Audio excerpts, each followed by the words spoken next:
Welcome to this episode of Eureka.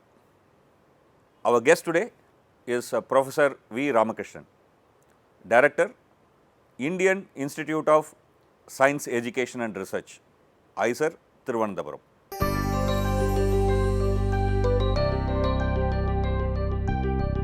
Professor V Ramakrishnan vast contributions to the intricately spectacular technique of Raman spectroscopy, an eminent career of over 30 years in teaching and research. Professor Ramakrishnan specialized in molecular spectroscopy in his PhD thesis at Kerala University and went on to do a post-doctoral fellowship at the Tata Institute of Fundamental Research.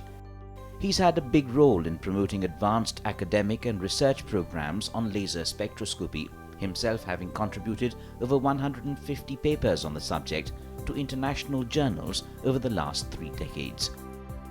Professor Ramakrishnan is presently Director at the Indian Institute of Science Education and Research at Thiruvananthapuram. In the last 2 years since he joined here, Professor Ramakrishnan has initiated vast measures to impart science education of international standards, making IISER a hub for diverse knowledge growth. He is a Fellow of Institute of Physics, London, and also the Fellow of Academy of Sciences, Chennai. Welcome, sir. Thank you for joining us in the show. We are very glad that you have been able to take some time to come to this program. Like I have been asking all the people who have been part of this series, Eureka, I would also like to start with this question with you about your childhood. First of all, I thank you for providing me an opportunity to interact with India through your program. I am one among the 5 children of a school Tamil teacher. I studied at Sangar Higher Secondary School, Shankar Nagar, Tata Youth in Tirunelveli district. I did my undergraduation in physics at St. Xavier's College, Palayangotai. Then I went for a master's degree at Annamalai University, Chidambaram. Since I have some interest to go up taking physics as a career, I joined for PhD program at University of Kerala, Thiruvananthapuram. Then after that, I thought that I need some exposure. So then I joined as a visiting fellow at Tata Institute of Fundamental Research, Bombay. During that program, I have a strong fascination for teaching. I was offered a postdoctoral position at University of Southampton, but I want to take teaching as a career. Teaching as a career. Because I have a passion to transfer my knowledge and skill to my students. So I joined as a faculty at School of Physics, Madurai Kamaraj University, Madurai. Then up to February 2014, I held various positions like professor, senior professor and head of the department and chairperson. Then February 14, 2014, I joined as a director of this Institute of National Importance. So, February 14th, 2014. Yes. Okay. Just let me go back to your childhood days. Okay. You grew up in a small town. Yeah. Around a town which is almost sort of, based on a cement factory, Yeah. which was there in Tadayur, that remote place in Tamil Nadu. How did your interest in science came about? Actually, I am a good orator in my mother tongue. So many a time I used to interact with my school teacher. One of the teachers who introduced me is Venkateswaran, that is a physics teacher. He used to teach a good amount of physics to me. Then I had an opportunity to interact with my history teacher, Mr. John. He told me how to write an essay. That is, he told me how to write a life history of Mahatma Gandhi. Okay, for example, how you want to write a... for example, how to write the life history of Mahatma Gandhi. He told me first set a n number of questions, how just from where he has born, like that, and so on, so on. Then find the answers for each questions. So first of all, what are the questions should be set right. What is the coherence and the sequence? Like say for example, where was Mahatma Gandhi born? What is his main message? I ask questions and then you sort of write answers. Yeah. So then you get the essay. So that is the learned from Mr. John, that you must have some analytical thinking when you want to write an essay or something to speak. I spoke about Swami Vivekananda and so many oratorial programs I have participated and I won many prizes. But all these things I learned from Venkateswaran and John. Suppose as a teacher, I take a class on in the classical mechanics, what is the conservation of linear momentum. Then first of all I know what is the definition. So once I know the definition, then I have to put lot of questions, then the derivations, then the first what is the physical interpretation. So when I myself put questions, n number of questions, how I have to take my class, then that means I am very clear on the concept.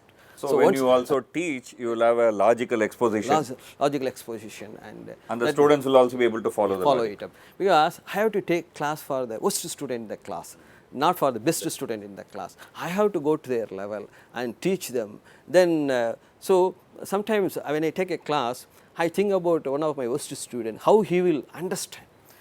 So he is symmetric top in classical mechanics, I really took a top and a spinning top, and I showed them. I just played on the classroom. I showed them the orbital motion, spin motion, sleeping top, and everything I showed them. Visually they have seen it, but how to explain to him the physics of it? I thought it about the spinning top. So I want an example to be shown to that boy, not for the all classes. So you have to frame the questions by yourself, so that you are on the track. That means the best knowledge I have, or the skill I have I am able to transfer to my student. I believe your father was also a teacher, right? Yeah. And then you had a big family. Like what happened to all of them? Like actually, my father was a Tamil teacher, and in fact, he was responsible for my building up. So he used to tell me, get up at 5 o'clock and do all the studies, then go to the riverbed, take bath and come back. By 8 o'clock, we are ready for the schooling. Then we come back, after the schooling we come back, then we have to take the dinner with everybody and go to bed by 9 o'clock. The orderliness in the lifestyle was brought by my father.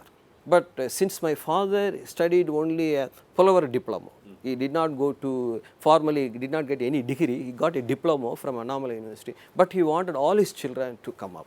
In my whole family, I am the highest degree holder. Okay. Even among my father's family and mother's family, I am the highest degree holder. Because my father used to tell that you have to go up, you have to fire, you have the energy, you have the potential, but it has to be channelized in the proper way. So that is the thing I got it from my father. after your schooling, you went to your higher education. I mean your graduation and post graduation. Was there anybody there who was kind of an inspiring figure for you? Actually, I was taught by one Sri K. Vijayaraghavan, quantum mechanics at Annamalai University. I did my master's degree at Annamalai University, so he taught me quantum mechanics. In fact, I learned many things from him, how to take a class. Okay. So his way of presentation. So it is not only quantum mechanics, but also how to take a class. This is very interesting. We are having a very interesting conversation, but unfortunately we need to take a small break. We'll take a small break. Please don't go away. We'll have a small break and then we'll come back and continue our conversation. Welcome back to this episode of Eureka. We are with us Professor V Ramakrishnan, Director, IISER-TVM, an accomplished physicist. So we are going to now maybe move our conversation to physics. Oh, yes. You have been working on Raman spectroscopy. Yeah. I mean finding innovative ways of looking at it at a nano level. Yes. Can you explain what is your work? Two important works I have done. Of course, I have trained about nearly 20 PhD students. So two important major work you are going to describe to us. Yes. As you know, Raman Effect, it's an inelastic light scattering. That's when a beam of monochromatic radiation falls on a molecular system or atomic system, you have inelastically scattered photon, which they have higher frequency and the lower frequency. Can I take a small intervention here? Maybe for my audience, let me try to explain this in a very simple way, and then maybe we'll pursue, please, if you don't mind. This is an analogy given by Dr. K.S. Krishnan, who was the student of Raman and also later the director of NPL.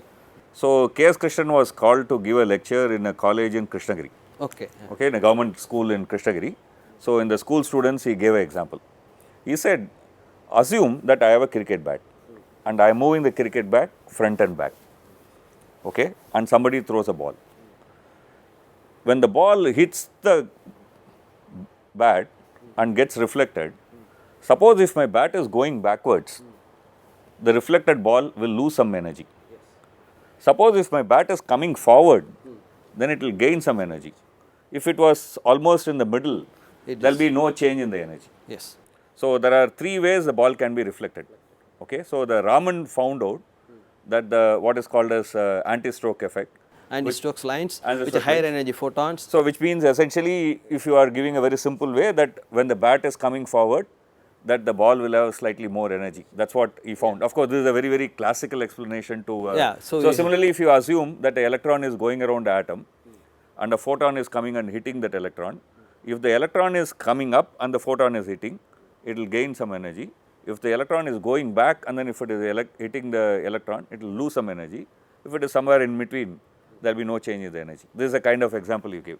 Just for my audience, I am giving a slightly simple explanation. Elastic scattering is there is no change in the energy, and you have inelastic scattering, that is only a gain of energy and the loss of energy. So, Raman gave explanation for the Stokes shifted photon and anti-Stokes shifted photon. The sequence is that the difference remains the same. Same. From the parent line, the two different lines, the shift is same. Remains the same. So, that is the signature of the molecule. That is that shift is the vibrational frequency of the molecule. Okay. Now, what I did in 1988 is that you have a metal surface. When a molecule comes very close to the metal surface, it will have interaction. It will have a preferred orientation on the surface. But that occurs. But when you take a Raman signal, when the molecule is in the close proximity of a metal surface, the Raman signal gets enhanced enormously. That is 10 to the power 2 to 10 to the power 4. About 1000 to 10, 100 to 10,000 times. 10,000, it got enormously enhanced. So, see, a frequency shift can come because it close to a different environment.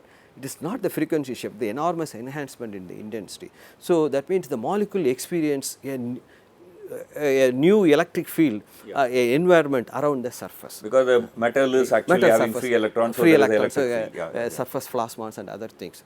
So, people try to understand what is the orientation of the molecule, what is the substrates adsorbate interaction. So, I got a huge grant in 1990, about 14.73 lakhs to start a surface enhanced Raman scattering phenomenon at Madurai Kamaraj University. That's a good quality work. Now, after nanoscience, now people are we are working on so that. So, basically like for example, if this is a metal plate and if this pen is a kind of a molecule, when the molecule comes near the metal plate, perhaps it will not come and attach like this, but usually it will come and attach like this. Yeah, some orientation. So, molecule may have various functional groups. So, one of the functional can go and attach to that. So, other part will be dangling on the surface. Sometime it may go flat on the surface, just like a benzene molecule will go flat on the surface. So, you can have whether the molecule is flat on or it's. So, basically through your research, we can find out what is happening to how the molecule is getting attached. At the nano level. At the nano level, substrate adsorbate interaction.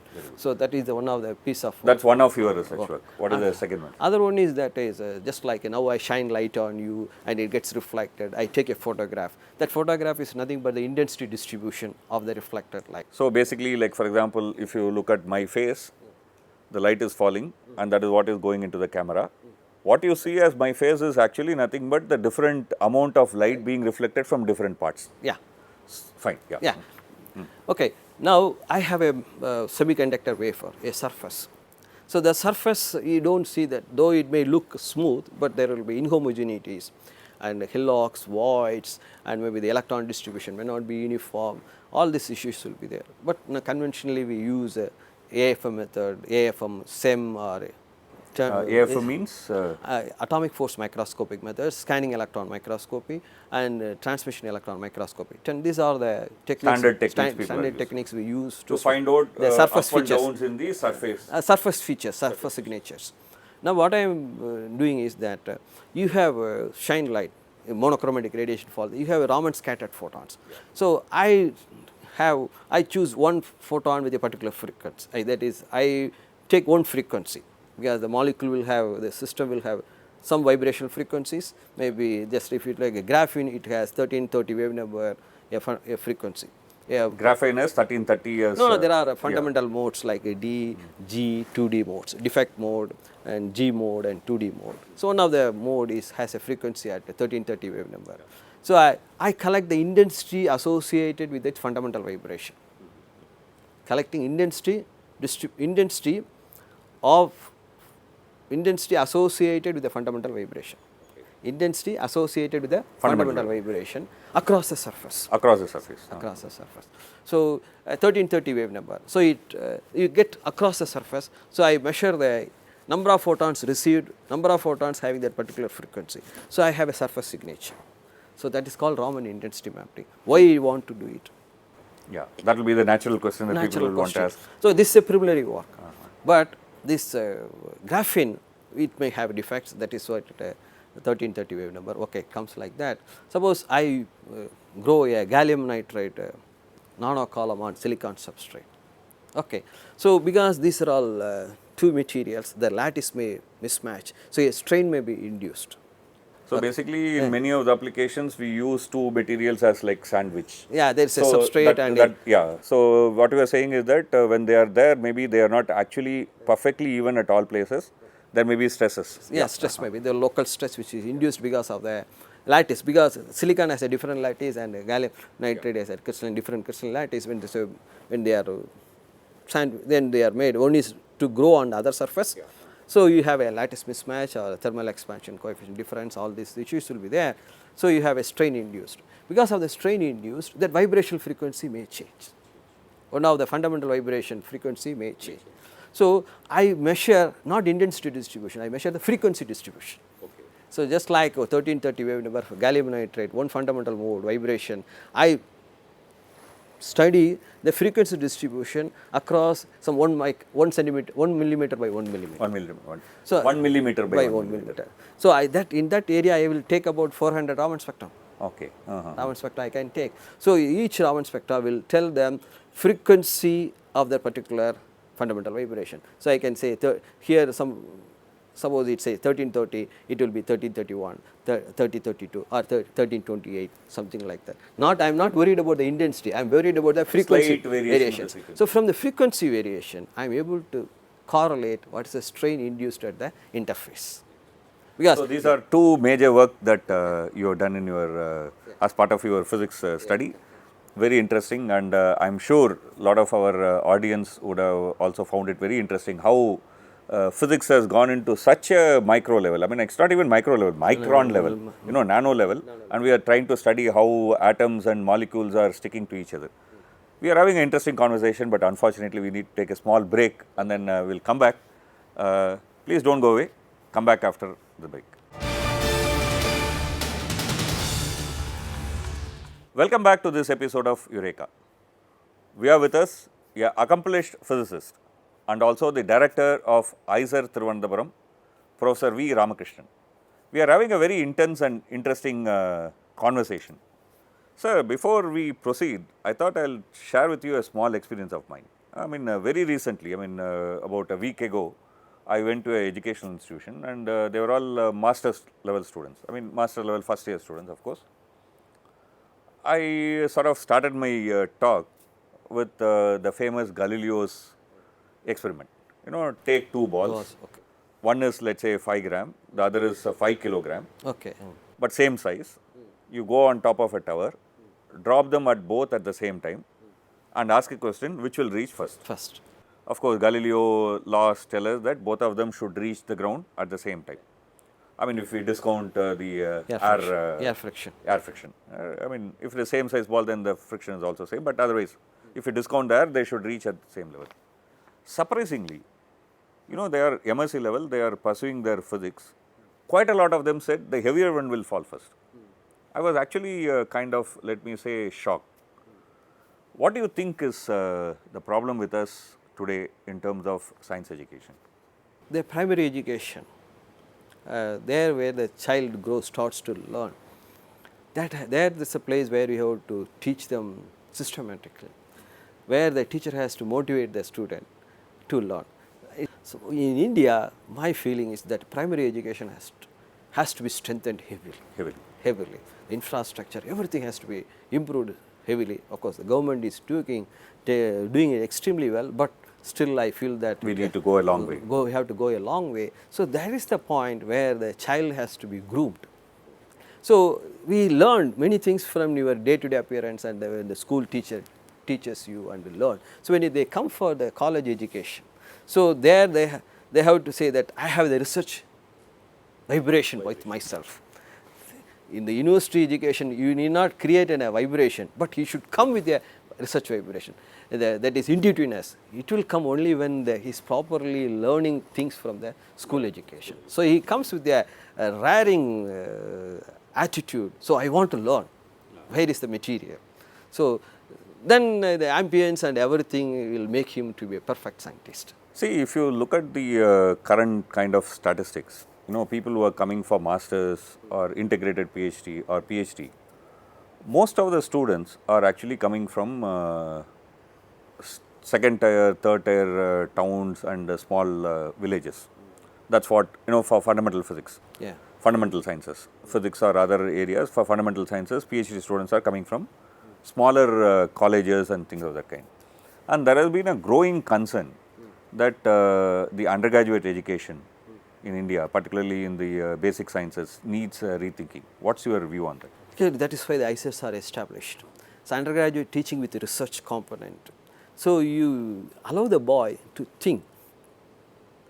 That is any small experiment, if you just to take in a physics, a small experiment. So, there is a write-up, but the boy has to have an analytical thing, what step I have to do further. Further. So, what is given in the write-up is to get some value, some parameter, some physical quantity measurements. But with that physical quantity measurement, what I have to do further? So, that attitude will be inculcated when the boy is trained in the undergraduate teaching. That is the aim of IISERs. IISER is a role model. IISER is Indian Institute of Science Education and Research. We have a 5-year BSMS program. So, first 2 years they study. BSMS is bachelor's and master's combined, 5-year combined program. First 2 years they study foundation course, they study maths, physics, chemistry, biology. Then they come for the major courses. So, which means that even if you have studied only, for example, in +2, non-maths, but when you join here, you are given a basic ground in everything. Or you may have studied the maths and left out life sciences, but when you join IISER, you are given some basics. First so, you are given all the 4 areas? Yeah. Good, excellent. That means your legs you try to put you are balanced. Balanced. Then where is your strong point? Then you can focus on it. But that is research attitude, capability will be enhanced here. So, basically you are saying that the research attitude is built right from the day one. Yeah. Even when they are doing the foundation course 2 years, I mean, they are exposed to some amount of research work which the people are doing. What we need is an analytical skill to develop. So, once you are able to inculcate on that, then the boy will flourish. Boy will flourish, yeah. IISER is a new concept. Yeah. I mean, can you kind of say a few words for our audience, like what is IISER, where are they, and what can be done with that? Okay, to have a high quality science education in India, so government thought that, so IISERs are established by the Act of Parliament. So, 6 IISERs are there now. There are 6 IISERs in the country today. So, geographically they are all distributed, one in Calcutta, one in Mohali, one in Bhopal, one in Pune, one in Trivandrum, another is in Tirupati. But next year also there is in Orissa, Berhambur, another IISER is coming. Okay. So, there are 6 plus 1. 6 plus 1.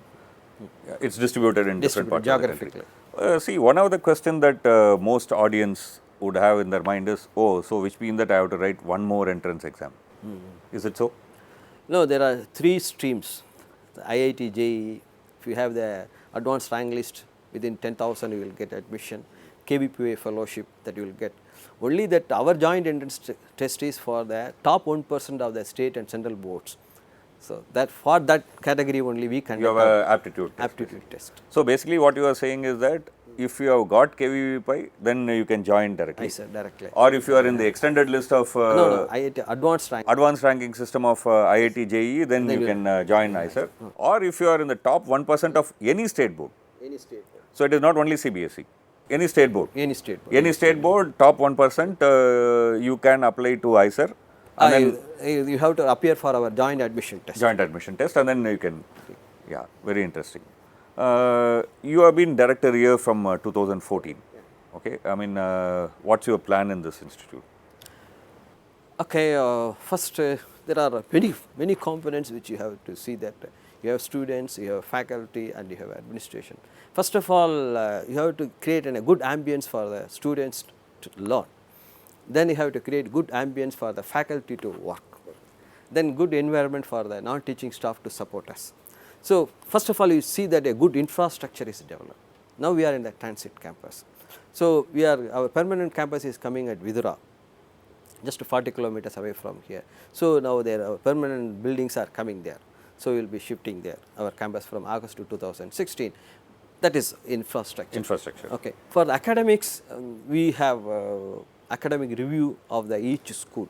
April, May 2015, we have academic review for all the schools. Experts drawn from various institutes, they visited, they interacted with our faculty members. So, they discussed and they encouraged them where there is a deficiency, they advised them how to proceed like that. So, something like that shaping our young faculty members. Then curriculum revision. Academic standing committees is formed and we are going to revise our syllabus.